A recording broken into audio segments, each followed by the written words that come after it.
Welcome friends, welcome to master CBSE. आज जो हम टॉपिक स्टार्ट कर रहे हैं उस टॉपिक का नाम है ट्रांसपोर्टेशन। ठीक है, तो देखो इस ट्रांसपोर्टेशन के बारे में जो बेसिक था वो तो हमने इंट्रोडक्शन के टाइम लिया था, पर फिर भी मैं एक बार इस ट्रांसपोर्टेशन के बारे में बोलना चाहूँगा। ठीक है, तो देखो ट्रांसपोर्टेशन हम एक यूनिसेलुलर ऑर्गेनिज्म और एक मल्टीसेलुलर ऑर्गेनिज्म में कंपेयर करते हैं।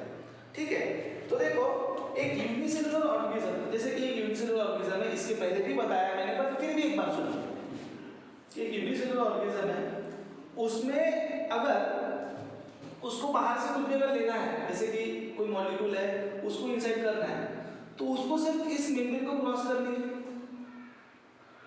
बराबर। फिर एक बार अगर बॉडी के अंदर आ गया, तो अगर सपोज ये एक यूकैरियोटिक सेल है तो डिफरेंट डिफरेंट टाइप के सेल ऑर्गेनेल्स होंगे, तो यहाँ पर भी ये बात हो सकती है, पर फिर भी यहाँ पर उतना टेंशन नहीं है। ठीक है, वही अगर मैं एक मल्टी सेलुलर, एक कॉम्प्लेक्स मल्टी सेलुलर का एग्जाम्पल दूँ, तो कॉम्प्लेक्स मल्टी सेलुलर में क्या होता है कि बॉडी के जो लेबर है वो डिवाइड हो चुके हैं।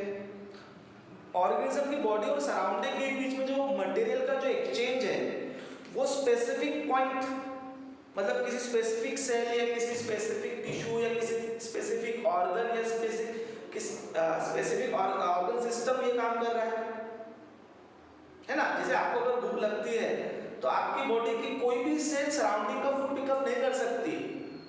यस, उसके लिए अपने पास में एक सिस्टम है, और उस सिस्टम में भी आपकी स्टमक की सेल्स बोलो या इंटेस्टाइन की सेल्स बोलो, यही उस फूड को एब्जॉर्ब करके बॉडी में अवेलेबल करा सकती है। वैसे ही अगर मैं ऑक्सीजन की बात करूं तो हमारे बॉडी की जितनी भी लिविंग सेल्स है उनको सभी को रेस्पायर करने के लिए ऑक्सीजन की जरूरत है, पर क्या वो सेल सराउंडिंग से ऑक्सीजन पिकअप कर सकती है? क्या नहीं, बराबर। उसके लिए लंग्स की एल्वोलाई की ही सेल्स है जो एयर में से ऑक्सीजन को डिफ्यूज करके बॉडी के अंदर पास कर सकती है, बराबर। तो ठीक है, यहां से क्या हो जाएगा कि स्पेसिफिक पॉइंट से एंट्री या स्पेसिफिक पॉइंट से एग्जिट हो रहा है, पर एक बार एंट्री होगी उसके बाद में पूरे बॉडी में वो चीज अवेलेबल कैसे होगी? आप बोलोगे सर पूरी बॉडी सेल से बनी है और सेल आपस में एंड टू एंड जुड़े हुए, तो फिर वो जो भी मटेरियल है, जैसे ऑक्सीजन लो या फूड लो, ये एक सेल से दूसरे सेल में ट्रांसफर हो जाएगा बाय डिफ्यूजन से, बराबर। तो ठीक है ना, डिफ्यूजन से हो जाएगा, पर डिफ्यूजन कैसा है? ये बहुत स्लो प्रोसेस है, और आपके बॉडी को कैसा है, जो नीड है वो फास्ट है। इसलिए अकेले डिफ्यूजन के भरोसे इस बॉडी में एक पॉइंट से दूसरे पॉइंट में जो ट्रांसपोर्टेशन है वो कंप्लीट, मटेरियल का जो ट्रांसपोर्टेशन है वो कंप्लीट नहीं हो पाएगा। ठीक है, इसीलिए कॉम्प्लेक्स प्लांट बोलो या कॉम्प्लेक्स एनिमल बोलो, इनके पास में स्पेशल ट्रांसपोर्टिंग सिस्टम होते हैं। हाँ, ऑर्गेनिज्म की ईज के हिसाब से ये चीज अलग अलग तरीके से अचीव की जा सकती है, बराबर। बट अगर बॉडी कॉम्प्लेक्स है तो इट नीड ट्रांसपोर्टिंग सिस्टम, बराबर। तो उसमें तो वैसे हम हर एक ऑर्गेनिज्म का अलग अलग तरीके से उसका ट्रांसपोर्टिंग सिस्टम पढ़ सकते हैं, तो हम यहाँ पे हमको सिर्फ ट्रांसपोर्टेशन को समझना है, बराबर। तो हम उसका एग्जांपल एक ह्यूमन का एग्जांपल लेके समझ लेते हैं, मतलब अपना, और किसी प्लांट का एग्जांपल लेके ले लेते हैं, बराबर। तो प्लांट का भी में भी हम सिर्फ कॉम्प्लेक्स प्लांट का कंसीडर कर रहे हैं। यस, तो चलो अब आगे देखते हैं कि ह्यूमन ट्रांसपोर्टिंग सिस्टम, बराबर। अब हमारा जो टॉपिक है वो ह्यूमन ट्रांसपोर्टिंग सिस्टम है। इसके पार्ट 2 में हम लोग, वैसे देखो ये ट्रांसपोर्टेशन ये 3 लेक्चर में डिवाइड होने वाला है, बराबर। ये ह्यूमन ट्रांसपोर्टेशन के 2 लेक्चर बनेंगे, बराबर, और एक प्लांट ट्रांसपोर्टेशन का एक अलग से बनेगा। तो अभी मैं ह्यूमन ट्रांसपोर्टेशन का पार्ट 1 पढ़ाता हूँ। अब पार्ट 1 में मैं कितना कवर करने वाला हूँ ये लेक्चर के एंड तक आपको समझना है, ठीक है। उसके आगे का फिर नेक्स्ट लेक्चर में। तो देखो ह्यूमन ट्रांसपोर्टिंग सिस्टम या ह्यूमन सर्कुलेटरी सिस्टम में कौन से स्ट्रक्चर्स है, बराबर। तो वो स्ट्रक्चर्स कुछ इस प्रकार से, मैं बुक से कवर कर रहा हूँ, पर पहले आप जनरलाइज सुन लो कौन से स्ट्रक्चर्स है। और वो है ब्लड, ठीक है, ब्लड वेसल्स, ब्लड वेसल्स जिसमें कि वो आपकी वो आर्टरी, कैपिलरी, वेन्स, यस, और क्या है, और है आपका pumping structure that is a heart, yes, and one more thing that is a lymph, ठीक है। तो लिम्फ वाले टॉपिक को हम लास्ट में देखेंगे, फिलहाल इतना समझते हैं, ब्लड वेसल्स और हार्ट, ठीक है। पहले ब्लड की बात करते हैं। अगर 9 के अकॉर्डिंग हम ब्लड की बात करें, ब्लड क्या है आपका फ्लूइड कनेक्टिव टिश्यू, ब्लड क्या है फ्लूइड कनेक्टिव टिश्यू, जो कि रेड कलर का है। अगर मैं इसके कंपोजिशन की अगर बात करूं, ब्लड के अगर मैं कंपोजिशन की बात करूं तो मैं उसको 2 पार्ट में डिवाइड कर सकता हूं, और वो पार्ट है उसका fluid part that is plasma, बराबर, और उसमें प्रेजेंट ब्लड सेल्स या ब्लड कार्पसेल्स, ब्लड सेल्स या ब्लड कार्पसेल्स, प्लाज्मा और ब्लड सेल्स, ठीक है। प्लाज्मा की अगर बात करूं तो प्लाज्मा 90% वाटर से ही बना हुआ है और 10% उसमें सोल्यूट्स है, और इन सोल्यूट्स में जैसे कि प्रोटीन, जैसे कि न्यूट्रिएंट्स, जो आपका जो इंटेस्टाइन में जो फूड एब्जॉर्ब हुआ वो सब इस 10% का पार्ट है, मतलब प्लाज्मा का पार्ट है, बराबर। तो न्यूट्रिएंट्स में आपके वो कार्बोहाइड्रेट, मतलब simple carbohydrate, amino acid, fatty acid, glycerol, वो सब, इवन जो आयंस भी एब्जॉर्ब होते हैं वो सब इस प्लाज्मा के 10% में ही है, बराबर। उसके अलावा जो वेस्ट है वो भी इस 10% में ही है, बराबर। इवन हार्मोन भी, हम लोग नेक्स्ट चैप्टर में हार्मोन्स की बात करेंगे, तो हार्मोन भी आपको यहीं पर मिलेंगे इस 10% में, अंडरस्टैंड, यस।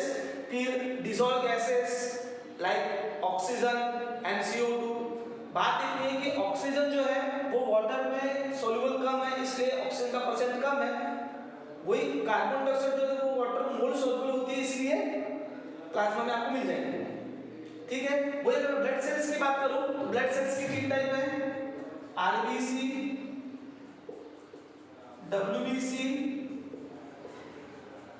और प्लेटलेट्स, ठीक है। RBC बोले तो इरिथ्रोसाइट्स, WBC बोले तो ल्यूकोसाइट्स, और प्लेटलेट्स बोले तो थ्रोम्बोसाइट्स। आप 10th के हिसाब से RBC, WBC और प्लेटलेट्स ही जानते हैं, बराबर, ठीक है। तो उसमें से जो RBC है ये ऑक्सीजन को कैरी करती है फ्रॉम लंग्स टू टिश्यू, और कार्बन डाइऑक्साइड को कैरी करती है फ्रॉम टिश्यू टू लंग्स, बराबर। WBC डिफेंस सेल्स है हमारे, और प्लेटलेट जो है ये हमको क्लॉटिंग में हेल्प करती है। तो इस तरीके से ये ब्लड की बात है, ठीक है। यस, आपके बुक में इतना नहीं बोला है, पर इनडायरेक्टली इस तरीके से बोला गया, तो मैंने थोड़ा सा ज्यादा बता दिया, बराबर। तो RBC में जो हीमोग्लोबिन होता है वो ऑक्सीजन को कैरी करता है। अब वो किस तरीके से कैरी करता है वो 11th में आपको डिटेल में दिया हुआ है, यहाँ उतना डिटेल में आपको नहीं दिया, ठीक है। पर फिर भी आपको पता होना चाहिए कि जो ऑक्सीजन है वो कौन कैरी कर रहा है, RBC में भी कौन, हीमोग्लोबिन, क्योंकि RBC एक सेल है ना, उस सेल के साइटोप्लाज्म में हीमोग्लोबिन नाम का एक प्रोटीन है, आयरन बेस्ड प्रोटीन है, बराबर, जो कि ऑक्सीजन को कैरी करता है, यस, Hb, जो कि ऑक्सीजन के 4 मॉलिक्यूल्स को कैरी करता है। एक हीमोग्लोबिन का मॉलिक्यूल ऑक्सीजन के 4 मॉलिक्यूल्स को कैरी करता है फ्रॉम लंग्स टू टिश्यू, बराबर। तो ये तो हो गई बात आपके अबाउट ब्लड। फिर वहां पे एक्टिविटी भी दी गई, तो उस एक्टिविटी में हीमोग्लोबिन का इंपॉर्टेंस बताया गया। तो मैंने आपको बता दिया ना हीमोग्लोबिन का इंपॉर्टेंस क्यों है, क्योंकि हीमोग्लोबिन ही वो कंपोनेंट है जो कि ऑक्सीजन को कैरी कर रहा है, क्योंकि आपका जो ऑक्सीजन है ब्लड से कैरी हो रहा है, पर ब्लड में भी RBC उसको ज्यादा कैरी कर रही है, यस। अगर मैं 100% की बात करूं, ऑक्सीजन के 100% की बात करूं तो एक्स्ट्रा है थोड़ा सा, अगर 100% ऑक्सीजन आपके बॉडी में कैरी हो रहा है तो उसमें से 97% is carried by hemoglobin, 90% is carried by hemoglobin and 3% वो डिसॉल्व फॉर्म में प्लाज्मा में डिसॉल्व फॉर्म में 3% जाता है। वही मैं अगर कार्बन डाइऑक्साइड की बात करूं, क्योंकि देखो लंग्स से टिश्यू की तरफ में ऑक्सीजन और टिश्यू से लंग्स की तरफ में कार्बन डाइऑक्साइड, तो कार्बन डाइऑक्साइड की अगर बात करूं तो कार्बन डाइऑक्साइड हीमोग्लोबिन के साथ में भी है आती है कंबाइंड स्टेट में, फिर ये डिसॉल्व स्टेट में भी आती है और ये कार्बोनिक एसिड के फॉर्म में भी आती है। ठीक है, तो ये 3 फॉर्म में आ रही है बराबर, और इनका परसेंटेज अच्छा खासा है। वही अगर मैं ऑक्सीजन की बात करूं तो ऑक्सीजन ज्यादा किसके साथ में आ रहा है, हीमोग्लोबिन के साथ में, इसलिए हीमोग्लोबिन का बहुत बड़ा रोल हो गया आपके oxygen carry capacity, oxygen carry करने में बराबर। तो हीमोग्लोबिन कहाँ, आरबीसी में, आरबीसी कहाँ, ब्लड में। ठीक है, इसलिए वो हीमोग्लोबिन का इंपॉर्टेंस बता रहा है। ठीक है, मैं और एक्स्ट्रा अगर बोल दूं कि हीमोग्लोबिन का जो आपके बॉडी में जो परसेंटेज है वो पर 100 ml ब्लड में वो कितना ग्राम प्रेजेंट है, पर 100 ml ब्लड में हीमोग्लोबिन कितना ग्राम प्रेजेंट है, जिसको हम लोग हीमोग्लोबिन की वैल्यू बोलते हैं। जैसे कि एक नॉर्मल रेंज अगर ह्यूमन मेल के लिए बोले तो दैट मीन्स 14 ग्राम पर 100 ml से लेके 16, 17, 18 तक हो सकती है बराबर। वही फीमेल के लिए तो 12 ग्राम से लेके वही 14, 15, 16 तक हो सकती है। अगर 10 ग्राम के नीचे अगर वैल्यू होती है, 10 ग्राम पर 100 ml के नीचे अगर वैल्यू होती है तो उस पर्सन को हम लोग एनीमिक कंसिडर कर सकते हैं। That condition is anaemia. In simply अगर बॉडी में हीमोग्लोबिन की कमी होती है उसको हम लोग एनीमिया बोलते हैं। कारण बहुत सारे हो सकते हैं एनीमिया होने के, पर एक जस्ट अगर एनीमिया बोल दिया तो समझ जाना कि बॉडी में हीमोग्लोबिन की कमी है। ठीक है, यस, तो वो एक्टिविटी उसी बेस पे है। यस, तो ये था अबाउट। अब हम आगे की बात करते हैं अपने पंप के बारे में, क्योंकि देखो ब्लड तो फ्लूइड हो गया और उस फ्लूइड को फ्लो होने के लिए कोई फोर्स तो लगेगा। एक एग्जांपल लो, जैसे कि आपके घर में वो कुआं है, वेल, जिसमें पानी है बराबर, और वो पानी तो कुएं के अंदर है, पर उस पानी को अगर आपके घर की जो वो सिंटेक्स टाकी जो होती है वहां तक फ्लो होने के लिए बीच में कौन होता है, एक पंप होता है जिसको आप मोटर बोलते हो। अगर वो नहीं रहेगी तो पानी अपने आप राइज होने वाला नहीं है वहां तक। तो वैसे ही आपका ब्लड इन सब चीजों को कैरी तो कर रहा है, वेस्ट हो गया, न्यूट्रिएंट्स हो गया, डिसॉल्व गैस हो गया, इवन ऑक्सीजन भी। क्योंकि देखो ऑक्सीजन कहाँ है आपके आरबीसी में, तो आरबीसी कहाँ है, प्लाज्मा में, और प्लाज्मा किसका बड़ा ब्लड, और ब्लड कैसा है, फ्लूइड बराबर। तो इसको फ्लो होने वाला जो फोर्स है, उसको फ्लो होने वाला जो फोर्स है वो कहां से आ रहा है बराबर। तो वो फोर्स के लिए रिस्पॉन्सिबल जो चीज है वो है हार्ट। यस, हमारा पंप। तो वैसे देखो बुक में बढ़िया सी डायग्राम दी हुई है, पर हम उसको एक सिंपल तरीके से समझने की कोशिश करेंगे कि ह्यूमन हार्ट में कितने स्ट्रक्चर्स हैं बराबर। मैं थोड़ा सा उसकी वर्किंग की भी बात करूंगा कि जब वो पंप होता है तो क्या क्या चीजें होती है, और डबल सर्कुलेशन।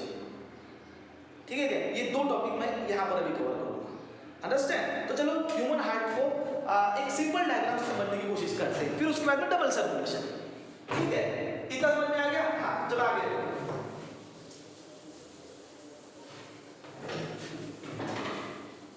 ह्यूमन हार्ट जो होता है ये एक हॉलो मस्क्यूलर ऑर्गन है। ह्यूमन हार्ट जो है कैसा है, एक हॉलो मस्क्यूलर ऑर्गन है जो कि ऑलमोस्ट आपकी चेस्ट रीजन में मिडल में होता है। यस, वो जिस जगह में प्रेजेंट होता है उसको मीडियस्टिनम बोलते हैं, जो कि 2 लंग्स और ये यहाँ पे कैविटी बनती है, यहाँ पर उसकी पोजीशन है।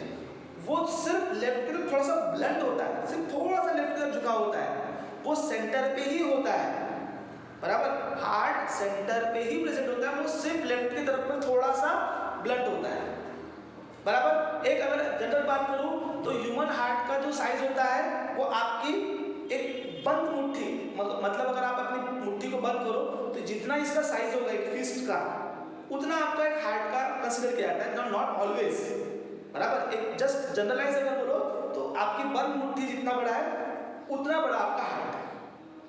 ठीक है, और ये हॉलो मस्कुलर ऑर्गन है। और मसल्स कौन सी, कार्डियक मसल। मसल्स कौन सी, कार्डियक मसल ठीक है, और ये ऑलमोस्ट सेंटर पे है आपके चेस्ट रीजन में, थोरेसिक कैविटी में सेंटर पे है, उस जगह को बोलते हैं mediastinum, just for knowledge again, ठीक है। तो देखो हार्ट को मैं बनाना स्ट्रक्चर बना रहा हूँ। तो heart, human heart having 4 chamber, वैसे तो मैमल्स के हार्ट में 4 चेंबर ही होते हैं, 2 auricles and 2 ventricles, 2 atriums and 2 ventricles. तो देखो अब मैं इस तरीके से बना रहा हूँ, तो ये मेरा पार्ट कौन सा है, राइट, क्योंकि आपको बुक किस तरीके से रिप्रेजेंट करती है, बराबर। तो this part is my right part, this is my left part. तो जो डायग्राम बनेगी उसमें इधर का पार्ट जो रहेगा वो राइट रहेगा और जो इधर का पार्ट रहेगा वो लेफ्ट रहेगा, ठीक है। तो इस तरीके से मैं थोड़ा सा सिंपल तरीके से आपको हार्ट समझाने की कोशिश करूंगा, ठीक है। ठीक है, ये 4 चेंबर हो गए आपके, ये राइट पार्ट हार्ट का और ये लेफ्ट पार्ट, बराबर। ये auricles, atriums and this one ventricles, बराबर। This one is a right atrium, this one is left atrium, right ventricle and this one is left ventricle. अगर मैं इसको ब्लड सेक्शन में देखूं तो देखो राइट एट्रियम और लेफ्ट एट्रियम के बीच में पार्टीशन है, बराबर। मतलब ये कंपार्टमेंट और ये कंपार्टमेंट के बीच में पार्टीशन है, बराबर। वैसे अगर मैं लेफ्ट वेंट्रिकल और राइट वेंट्रिकल और लेफ्ट वेंट्रिकल के बीच में भी पार्टीशन है, इसको हम लोग इंटर आर्टरियल सेप्टम बोलते हैं और इसको इंटरवेंट्रिकुलर सेप्टम बोलते हैं, ठीक है, बराबर। मतलब इसके और इसके बीच में कोई कनेक्शन नहीं है, इसके बीच में कोई कनेक्शन नहीं, बट राइट एट्रियम और राइट वेंट्रिकल के बीच में कनेक्शन है, यस।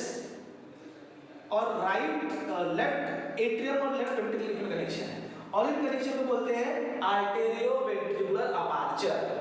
क्या बोलते हैं, atrio ventricular aperture. And this aperture is guarded by valves, this aperture is guarded by valves. यहाँ पे ऐसे वॉल्स लगे होते हैं, ठीक है। यहाँ पे ट्राइकस्पिड वॉल होता है, यहाँ पर ट्राइकस्पिड और यहाँ पे बाइकस्पिड। इसको समझेंगे कैसा, देखो दिस वन इज सपोज ये अपार्चर इस तरीके से, बराबर। यहाँ से कुछ चीजें ट्रांसफर हो सकती है, तो यहाँ पे इस तरीके से ये 3 कस्प वाला और ये 2 कस्प वाला, ठीक है। इधर भी 3 कस्प वाला, इधर भी 2 कस्प वाले वॉल है, किसके बीच में, एट्रियम और वेंट्रिकल के बीच में, बराबर। इतना हो गया। उसके बाद में देखते हैं ये जो एट्रियम होते हैं ये रिसीविंग चेंबर होते हैं। एट्रियम जो होते हैं क्या होते हैं, रिसीविंग चेंबर, और जो वेंट्रिकल्स होते हैं ये डिस्ट्रीब्यूटिंग चेंबर होते हैं। एट्रियम जो होते हैं ये रिसीविंग चेंबर्स होते हैं, मतलब यहाँ पे ब्लड कलेक्ट होता है, बराबर। और जो वेंट्रिकल्स होते हैं ये डिस्ट्रीब्यूटिंग चेंबर्स होते हैं, मतलब यहाँ से ब्लड बाहर की तरफ निकलता है, हार्ट से बाहर की तरफ में निकलता है, ठीक है। अब एक बात ध्यान में रखो कि वो पाइपलाइन या वो ब्लड वेसल जो ब्लड को हार्ट की तरफ लाती है, वो वेसल जो ब्लड को हार्ट की तरफ लाती है उसको बोलते हैं आर्टरीज, सॉरी उसको बोलते हैं वेन्स। और वो ब्लड वेसल जो हार्ट से ब्लड को हार्ट से अवे ले जाती है उसको हम लोग बोलते हैं आर्टरीज, ठीक है। बेसिकली ऐसा ही है, हमको ऑलवेज क्या लगता है कि आर्टरीज ऑक्सीजनेटेड, वेन्स डीऑक्सीनेट, हाँ, जो हार्ट की तरफ ला रही है वेन्स, जो हार्ट की तरफ से ले जा रही है आर्टरीज, बराबर।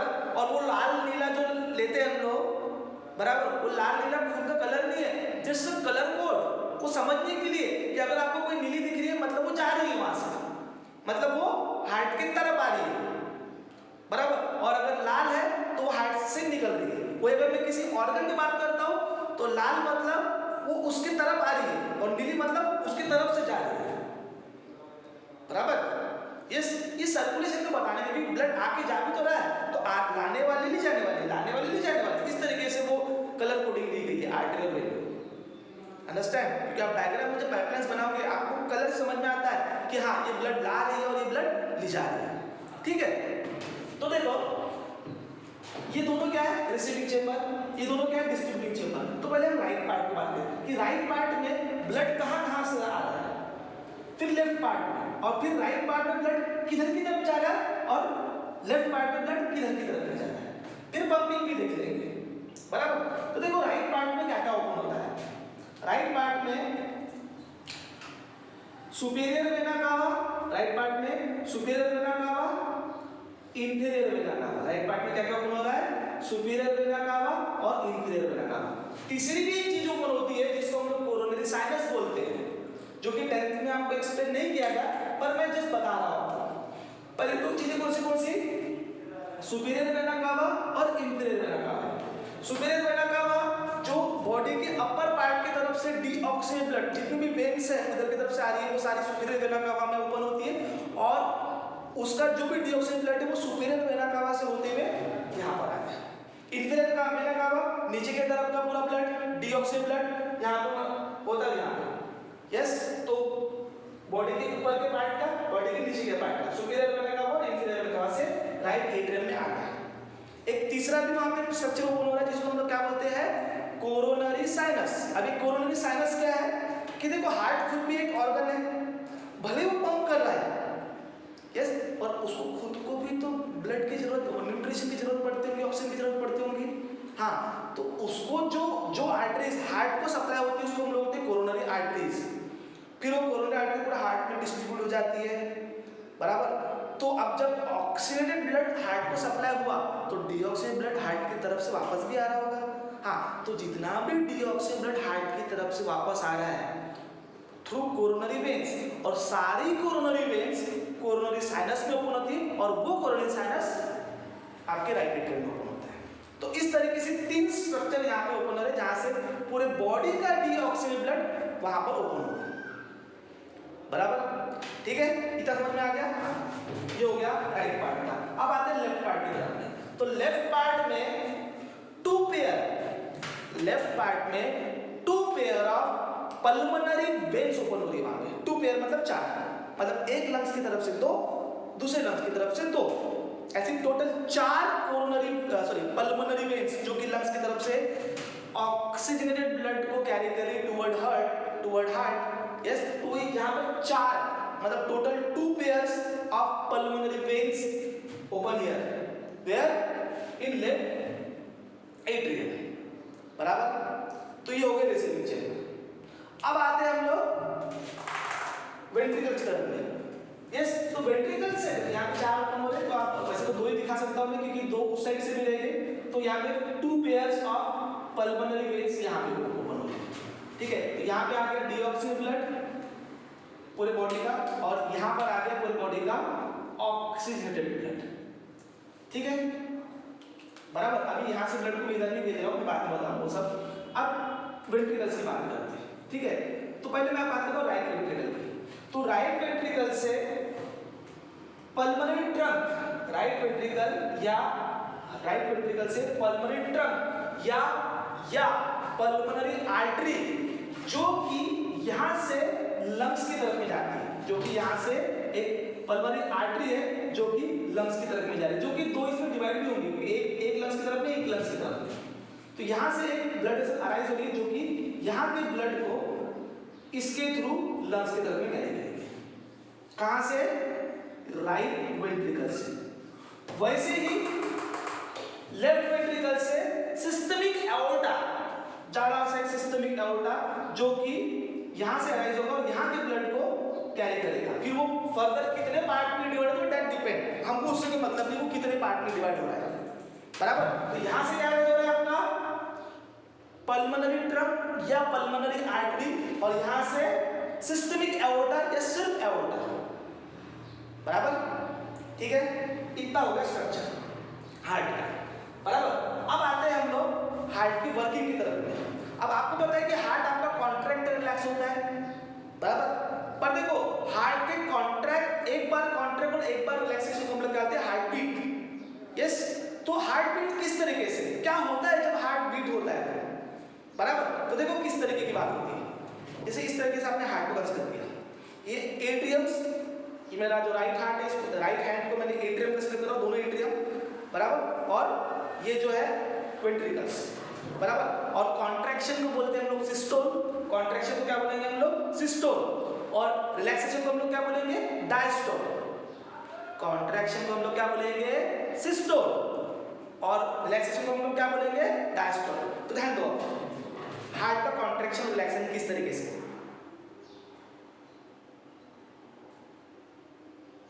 बराबर, एट्रियल सिस्टोल, वेंट्रिकुलर सिस्टोल और जॉइंट डायस्टोल, लाइक दिस। इस तरीके से हमारे हार्ट बीट है, बराबर, ऐसा ऐसा नहीं, लाइक दिस। ठीक है, इसकी फिजियोलॉजी आपको 11 में और डिटेल में है, पर इतना समझो कि हार्ट कॉन्ट्रैक्ट लाइक दिस। ठीक है, तो देखो जब एट्रियम कॉन्ट्रैक्ट होते हैं तो होता क्या है, जब एट्रियम कॉन्ट्रैक्ट होते हैं, जब ये एट्रियम कॉन्ट्रैक्ट होते हैं तो ये और ये जो वॉल है, ये वॉल खुल जाते हैं, तो राइट एट्रियम से डीऑक्सिनेटेड ब्लड राइट वेंट्रिकल में जाएगा थ्रू दिस अपर्चर, और लेफ्ट एट्रियम से लेफ्ट वेंट्रिकल में जाएगा थ्रू दिस अपर्चर। वो खुल जाते हैं, वो वॉल्स खुल जाते हैं जब कॉन्ट्रैक्शन होता है तो, बराबर। और यहाँ से डीऑक्सिनेटेड ब्लड यहाँ पे और यहाँ से ऑक्सीजन ब्लड यहाँ पे, बराबर। मतलब राइट एट्रियम से राइट वेंट्रिकल में और लेफ्ट एट्रियम से लेफ्ट वेंट्रिकल में ब्लड आ गया, ये हो गया। फिर ये कॉन्ट्रैक्ट होगा, बराबर। तो जब ये कॉन्ट्रैक्ट होगा तो ये जो वॉल्स है ये बंद हो जाता है। जब ये कॉन्ट्रैक्ट होते हैं तो ये जो वॉल्स है जो ओपन हुए ट्राइकस्पिड और बाइकस्पिड वॉल्स वो क्लोज हो जाते हैं, और उन दोनों के क्लोज होने के कारण से हार्ट का पहला साउंड प्रोड्यूस होता है ना। हार्ट जब बीट करता है तब साउंड प्रोड्यूस होते हैं, तो वो जो साउंड है, तो पहला साउंड जो प्रोड्यूस होता है वो इन दोनों के बंद होने के कारण होता है, एंड दैट साउंड इज लब। उस साउंड को हम कहते हैं LUBB, लब, बराबर। पहला साउंड ऐसा प्रोड्यूस हो गया, बराबर। अब देखो जब वेंट्रिकुलर सिस्टोल हो रहा है, जब वेंट्रिकुलर सिस्टोल हो रहा है तो ये तो बंद हो गए, पर यहाँ पर भी वॉल्स होते हैं। ये दोनों जो आपका जो पल्मोनरी ट्रंक है, मतलब जो पल्मोनरी आर्टरी है और जो सिस्टमिक एओर्टा है, वहाँ पर भी 3 वॉल होते हैं, और उन वॉल्स को बोलते हैं हम सेमीलुनर वॉल्स। उन वॉल्स को हम लोग क्या बोलते हैं, सेमीलुनर वॉल्स। यहाँ पे वॉल्स होने के पीछे रीजन है कि जो ब्लड है वो एक ही डायरेक्शन में फ्लो होना चाहिए, रिवर्स डायरेक्शन में फ्लो होना नहीं चाहिए, इसलिए यहाँ पर जगह जगह पे क्या है, वॉल्स प्रेजेंट है। जैसे कि ये वॉल्स है, यहाँ पर भी वॉल्स है, पर उनके नाम नहीं दिए गए। यहाँ पर वॉल्स है तो वो वॉल्स खुल जाते हैं, बराबर। तो जब वेंट्रिकल कॉन्ट्रैक्ट होते हैं, जब सिस्टोल होता है, तो ये यहाँ के वॉल खुले तो यहाँ का ब्लड यहाँ, यहाँ से लंग्स की तरफ में, और यहाँ का ब्लड यहाँ, और यहाँ से पूरी बॉडी की तरफ में ऑक्सीजन, बराबर। तो एट्रियल सिस्टोल, वेंट्रिकुलर सिस्टोल हो गया। अब जॉइंट डायस्टोल की बात करते हैं।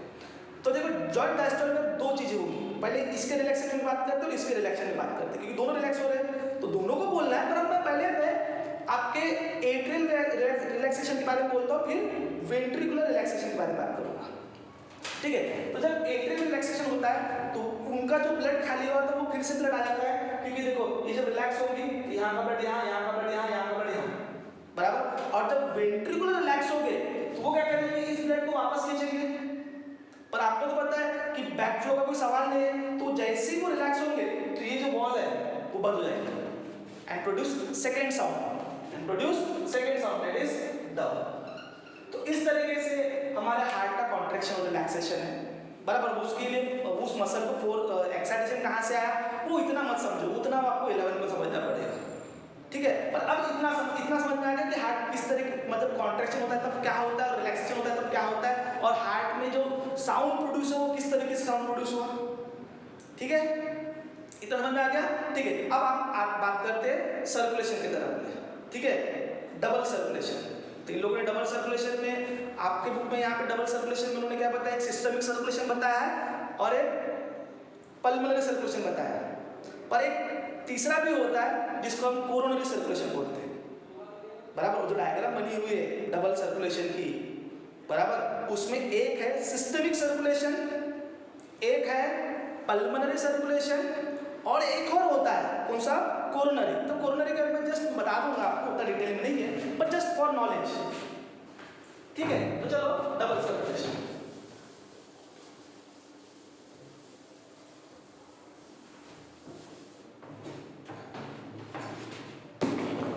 ठीक है। डबल सर्कुलेशन,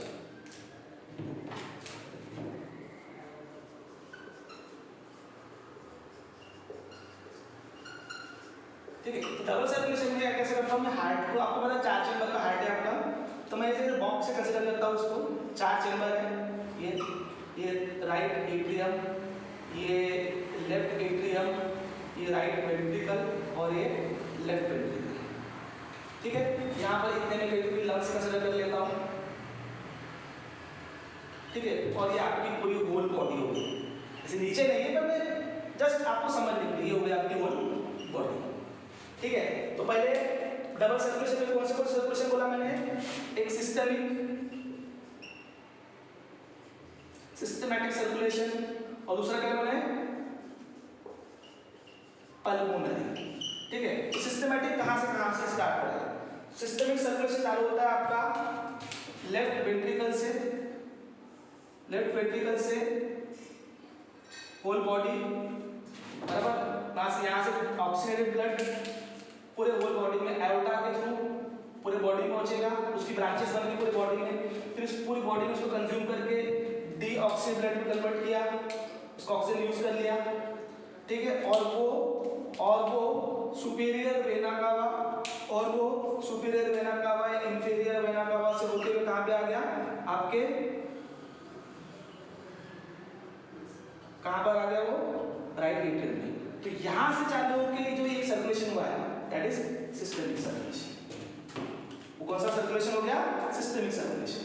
मतलब लेफ्ट वेंट्रिकल से एओर्टा की ब्रांचेस फिर पूरे बॉडी में उसको यूज करके फिर वो जो डीऑक्सी ब्लड होके superior vena cava inferior vena कावा से होते हुए जो राइट वेंट्रिकल में आया, तो ये जो पूरा सर्कुलेशन हुआ, that circulation is systematic circulation. Then second one में राइट वेंट्रिकल से आपका था पल्मोनरी या आपका वो कौन-सा पल्मोनरी आर्टरी से डीऑक्सीनेटेड ब्लड लंग्स की तरफ ले गया। यस, लंग्स ने उसको ऑक्सीनेटेड किया, ऑक्सीनेटेड किया और उसको किधर, हार्ट की तरफ भेज दिया। हार्ट में कहा, लेफ्ट एट्रियम में। ठीक है, तो ये जो आपका ब्लड है ऑक्सीनेटेड ब्लड है, तो ये जो सर्कुलेशन है लेफ्ट वेंट्रिकल से लंग से होते हुए राइट एट्रियम तक जो हुआ, that is your pulmonary circulation. ठीक है, एक और होता है दैट इज कोरोनरी सर्कुलेशन। तो देखो ये क्या है, हार्ट में होता है, बराबर। ये जो आपका सिस्टमिक एओर्टा जो होता है, इसकी एक ब्रांच हार्ट को भी सप्लाई होती है, जिसको हम लोग क्या बोलते हैं, कोरोनरी आर्टरी। फिर ये कोरोनरी आर्टरी बहुत सारे कोरोनरी आर्टरीज में डिवाइड होती है, फिर डिवाइड फाइनली कैपिलरीज, फिर कैपिलरी वेन्स में, और वेन्स फाइनली कोरोनरी वेन्स, और कोरोनरी वेन्स से होते हुए कोरोनरी साइनस और फिर हार्ट। तो ये जो सर्कुलेशन है, बराबर, इस सर्कुलेशन को हम लोग क्या बोलते हैं, कोरोनरी सर्कुलेशन। वो छोड़ो, आप ये दो मेन पे फोकस करो, कौन सा, सिस्टमैटिक सर्कुलेशन और पल्मोनरी सर्कुलेशन। ठीक है, फिर इसके आगे की जो बात है about blood vessels, about platelets, lymphatic system वगैरह वगैरह, इस सब पे हम लोग नेक्स्ट लेक्चर में बात करेंगे। ठीक है।